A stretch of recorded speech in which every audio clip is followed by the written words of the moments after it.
నమస్తే. దేశవ్యాప్తంగా పంచదార ధరలు ఒక్కసారి ఆకాశాన్ని అంటేశాయి. సడన్‌గా రూ. 50 ఉన్న చక్కెర రూ. 80, రూ. 90, రూ. 100 పెరిగిపోయింది. దీనికి కారణం ఇథనాల్ మాత్రం కాదని చెప్పేసి కేంద్ర ప్రభుత్వం కొట్టి పారేస్తుంది. అసలు ఏంది రీజన్ ఏంది? So first and foremost reason ఏందంటే ప్రొడక్షన్ తగ్గిపోయింది. బికాస్ ఒకప్పుడు ప్రపంచ దేశాలలో అత్యంత షుగర్ కేన్ ప్రొడ్యూస్ చేసే కంట్రీస్‌లో మన ఇండియా సెకండ్ ప్లేస్ ఉండే. కానీ ఇప్పుడు ఆల్మోస్ట్ పడిపోయిన పరిస్థితి. బికాస్ వాటర్, నీటి వనరులు లేకపోవడం. బోర్లు ఉన్నా సరే, ఎందుకంటే షుగర్ ప్రొడక్షన్ అనేది చాలా నీటితో కూడుకున్న ప్రొడక్షన్ అది. సో ఆ పంట అనేది చాలా ఎక్కువ శాతంలో వాటర్ కావాలి. అలాంటిది నీరు నిల్వ లేకపోవడం, అలాగే భూగర్భ జలాలు కూడా పడిపోవడం, సో బోర్ తగినంత స్థాయిలో వాటర్ ఇవ్వకపోవడం, ఇవన్నీ కూడా రీజన్స్ ఉన్నాయి. సో ప్రొడక్షన్ అనేది తగ్గిపోవడం ఒక రీజన్ అయితే, ఇంకో రీజన్ ప్రాపర్గా మద్దతు ధర లేకపోవడం. ఎందుకంటే రైతులకి షుగర్ ప్రొడక్షన్ చేసినప్పుడు సో ప్రాపర్గా టైంకి అది మిల్లికి పోవడం లేదు. సో ప్రాపర్ టైంకి కొనట్లేదు అండ్ మద్దతు ధర లభించకపోవడం వల్ల షుగర్ ప్రొడక్షన్ అనేది చాలా తగ్గిపోయింది. ఎస్పెషల్లీ షుగర్ ప్రొడక్షన్ అంటే మెయిన్గా మనకి మహారాష్ట్ర ఆ ఏరియాలలో, సో మధ్య భారతదేశంలో ఆ ఏరియాలో ఎక్కువ ప్రొడక్షన్ ఉంటుంది. కానీ అక్కడ ఇవన్నీ ఫెసిలిటీస్ చాలా తగ్గిపోయిందని ప్రభుత్వం నుంచి దీనిపైన ఎక్కువ ట్యాక్స్ వేయడం కావచ్చు. సో మాకు మద్దతు ధర లభిస్తలేదు అని చెప్పేసి ఆల్టర్నేటివ్ క్రాప్స్కి వెళ్ళిపోయారు. ఇంకా ఒకసారి షుగర్ ప్రొడక్షన్ ఇస్తే 3 సంవత్సరాల వరకు కంటిన్యూగా మనం పండించవచ్చు. కానీ ఇవన్నీ ఇబ్బందులు ఉండడం వల్ల 3 సంవత్సరాల వరకు వాటర్ ఉంటాయా లేదా, అండ్ వర్షాలు ప్రాపర్గా పడతాయా లేదా, ఎండలు తీవ్రంగా కొడుతున్నాయి, ఇవన్నీ రీజన్స్ వల్ల రైతులు ఏం చేస్తారంటే ఇక షార్ట్ టర్మ్ క్రాప్స్కి షిఫ్ట్ అయిపోతారు. సో అది ఒక రీజన్. ఇంకో రీజన్ ఏంటంటే ఎథనాల్ సంబంధించి. ఎథనాల్కి ఎందుకంటే మనం నార్మల్ ఎథనాల్ తయారు చేయాలంటే, ఎథనాల్ కావాలంటే మనకి అందులో మెయిన్గా కావాల్సింది మేజ్. సో వరి, షుగర్ కేన్ అండ్ వాటర్, ఈ 3 వనరులు అత్యంత కావాల్సింది. కాబట్టి సో దేశంలో చక్కెర కన్నా ఎక్కువ అటు ఎథనాల్ కోసం వెళ్ళిపోతుంది. కాబట్టి దీనివల్ల ఇంత ఇబ్బంది ఒకటేసారి ఈ షుగర్ ప్రొడక్షన్ అనేది తగ్గిపోయి, సో షుగర్ అనేది మన దేశ ప్రజలకు తగ్గిపోయి ఇంపోర్ట్ చేసుకోవాల్సిన పరిస్థితి ఈరోజు వచ్చింది. సో అందుకే ఈ ఇథనాల్ వల్ల కూడా షుగర్ ప్రొడక్షన్ అనేది అంత అటు డైవర్ట్ అయిపోతుంది. కాబట్టి దేశ ప్రజలకు చక్కెర అనేది దొరకడం లేదు. కానీ బీజేపీ పార్టీకి సంబంధించి లేదా కేంద్ర ప్రభుత్వం ఏం చెప్తుందంటే అసలు ఎథనాల్ రీజనే కాదు.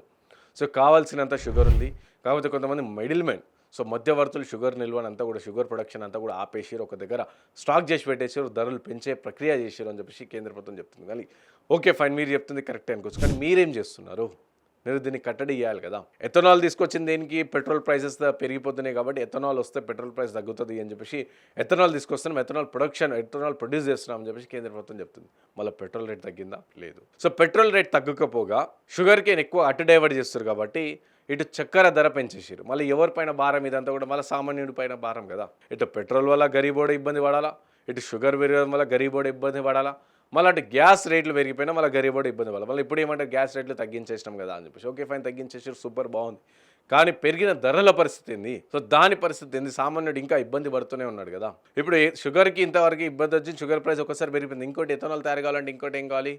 వరి కావాలి. వరి ప్రొడక్షన్ అంతా ఆల్మోస్ట్ ఇప్పటికే పీడిఎస్ సంబంధించి అంటే సో బియ్యం కావచ్చు, వడ్లుగా అంతా కూడా అటు ఇథనాల్కి తరలిస్తారు. ఇథనాల్కి తరలించేసినప్పుడు మళ్ళీ రేపు బియ్యం రేటు పెరిగిపోతే అప్పుడు మళ్ళీ సామాన్య ప్రజలు ఏ విధంగా కొంటారు?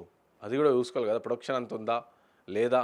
దీనివల్ల ఒకటి తయారు చేస్తున్నామంటే దాని చుట్టుపక్కల ఎంత ఏ ప్రొడక్షన్ ఎక్కువ ఇబ్బంది పడుతుందని చెప్పేసి కూడా కేంద్ర ప్రభుత్వం చూసుకోవాలి కదా. ఇంకోటి water main source for ethanol producing. So మళ్ళీ వాటర్ పరిస్థితి ఏంది? ఇప్పుడే చాలా వరకు డాటా సెంటర్లు, ఆ సెంటర్లు, ఈ సెంటర్లు అని చెప్పేసి అడవులు నరికేసి మైనింగ్ చేస్తూ కంప్లీట్గా భూగర్భ జలాలంతా కూడా మనం ఖాళీ చేస్తున్నాం. ఇక రేపు ఎథనాల్కి కూడా ఇంతవరకు ఇంత పెద్ద మొత్తంలో వాటర్ యూజ్ చేస్తాం. మళ్ళీ రేపు వాటర్ పరిస్థితి ఏంది దేశ ప్రజలకి? సో అది కూడా ఆలోచించాలి కదా కేంద్ర ప్రభుత్వం. సో క్లియర్గా కేంద్ర ప్రభుత్వం ఏమని చెప్తుంది, ఏమని సాకులు చెప్తుంది అంటే షుగర్ వల్ల మనుషులలో షుగర్ లెవెల్ పెరిగిపోతుంది అండ్ పండగ సీజన్ కాబట్టి ఎక్కువ మొత్తంలో స్వీట్లు యూజ్ చేస్తున్నారు కాబట్టి షుగర్ ప్రొడక్షన్ అంతా ఈ విధంగా జరిగింది కాబట్టి రేట్లు పెరిగిపోయినాయని చెప్పి. పండగలు కొత్తగా ఏం రాలే కదా. ఇప్పుడు 40-50 సంవత్సరాల నుంచి మనం పంటలు జరుపుకుంటా ఉన్నాం కదా. ఎప్పుడు లేని సడన్గా ఇంతవరకు ఇంత పెద్ద ఎత్తున అంటే రూ. 40-50 ఉన్న షుగర్ ప్రైస్ ఒక్కసారిగా 70-80కి దాటిందంటే మళ్ళీ దేనికి రీజన్? కేంద్ర ప్రభుత్వం ఏం చేస్తుంది?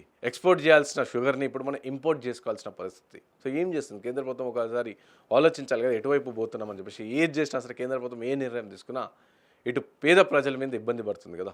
ఒక సామాన్య సరే పోని, సో రేటు పెరిగిందంటే మళ్ళీ రైతు లాభపడుతున్నాడంటే ఏది కూడా లేదు కదా. రైతు ఎక్కడ లాభపడతలేదు కదా. రైతు ఎంత కమ్మాలో అంతకే అమ్ముతాడు. కానీ మధ్యలో దళారులు, కేంద్రాలు, సో పాలకులే కదా దీనిపైన మొత్తం చాలా ఎత్తున పెద్ద ఎత్తున ప్రాఫిట్స్ చేసుకుంటుంది. సో ఎవరు అడిగారు? ఇథనాల్ ఎవరు అడిగారు? ఇథనాల్ రావడం వల్ల పెట్రోల్ రేటు తగ్గిందంటే తగ్గలేదు, ఉల్టా షుగర్ రేట్లు పెరిగిపోతున్నాయి. సో ఇంకెందుకు మళ్ళీ ఎందుకు ఈ ప్రొడక్షన్ ఎందుకు? చాలా మంది ఎవరైనా దేశ ప్రజలు అడిగిరా ఎథనాల్ కావాలి, ఎథనాల్ వల్ల అడిగిరా? అడగలేరు కదా. సో అత్యంతగా మా ఇబ్బందికరంగా ఏ విధంగా రుద్దుతారు అని చెప్పి కూడా చాలా మంది ప్రజలు ఇబ్బంది పడతారు, చాలా ప్రజలు అడుగుతారు. సో కాబట్టి ఇప్పటికైనా మించిపోయింది ఏం లేదు. సో ప్రొడక్షన్ అనేది ఎక్కడెక్కడ ఏమి ఇబ్బంది అవుతుందని చెప్పేసి కేంద్ర ప్రభుత్వం చూసి సామాన్య ప్రజలు ఇబ్బంది పడకుండా చూసే బాధ్యత ప్రభుత్వం పైన ఉంది. కాబట్టి సో షుగర్ పెరగడానికి రీజన్స్ చాలా ఉన్నాయి. వాతావరణ మార్పు కూడా ఒక కారణం. బికాస్ వాటర్ ప్రొడక్షన్ ఎక్కువగా వాటర్ కావాలి కాబట్టి వాతావరణం చక్కగా లేదు.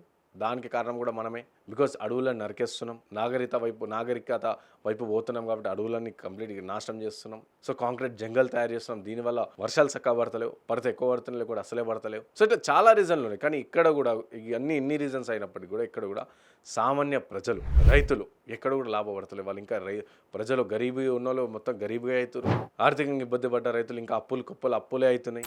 అంటే షుగర్ రేటు పెరుగుతున్నప్పుడు, షుగర్ కేన్ ప్రైస్ పెరుగుతున్నప్పుడు రైతుల జీవితాలు కూడా పెరగాలి కదా, వాళ్ళకు కూడా ఎక్కువ ప్రైస్ రావాలి కదా, మద్దతు ధర రావాలి కదా, ఎక్కడ రావట్లేదు.